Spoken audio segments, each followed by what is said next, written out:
ఇవ్వాలి ప్యాకేజీని పంటపాలెంకి వెంటనే పంటపాలెంకి ప్యాకేజీ వెంటనే ఇవ్వాలి పంటపాలెంకి ప్యాకేజీ వెంటనే ఇవ్వాలి పంటపాలెంకి ప్యాకేజీ వెంటనే సిగ్గో ఇన్ని రోజులైనా ప్యాకేజీ ఇవ్వకపోవడం సిగ్గో ఇన్ని రోజులైనా ప్యాకేజీ పంటపాలెంకి ఇవ్వకపోవడం సిగ్గో పంటపాలెంకి ప్యాకేజీని ఇవ్వకపోవడం ఇవ్వాలి ప్యాకేజీని వెంటనే ఇవ్వాలి ప్యాకేజీని వెంటనే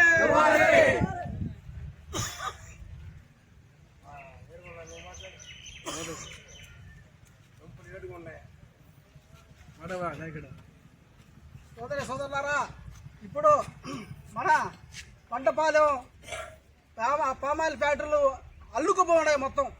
అయినా ఇంతవరకు మన ప్యాకేజీ ఇవ్వడంలో చాలా లోపంగా ఉంది. కాబట్టి ఆ ప్యాకేజీ మీద ఈరోజు మన ఏడుగొండలను మాట్లాడతాడు.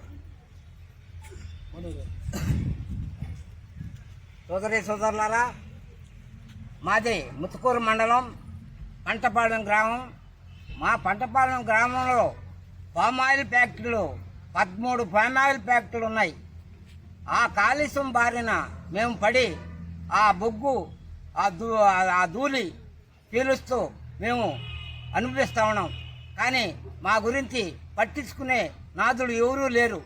కాబట్టి మాకు 1 కిలోమీటర్ దూరంలో దొరవలపాలెం పంచాయతీ ఉంటే అక్కడ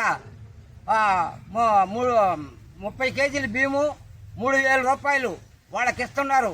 ఈ సిఎస్ఆర్ నిధులు వచ్చినాయి, అవి ఎవరికి ఇస్తున్నారు? మా పంటపాలెంలో ఇన్ని కాలుష్యంకు మేము గురై నానమైన ఇబ్బందులు పడుతూ, అదేవిధంగా క్యాన్సర్ వచ్చి రకరకాల జబ్బులతో అనేకమైన బాధలతో ఇబ్బంది పడుతున్నాం. కాబట్టి మాకు ఆ సిఎస్ఆర్ నిధుల కింద మాకు ప్యాకేజీ విడుదల చేయాలని కోరుతున్నాం.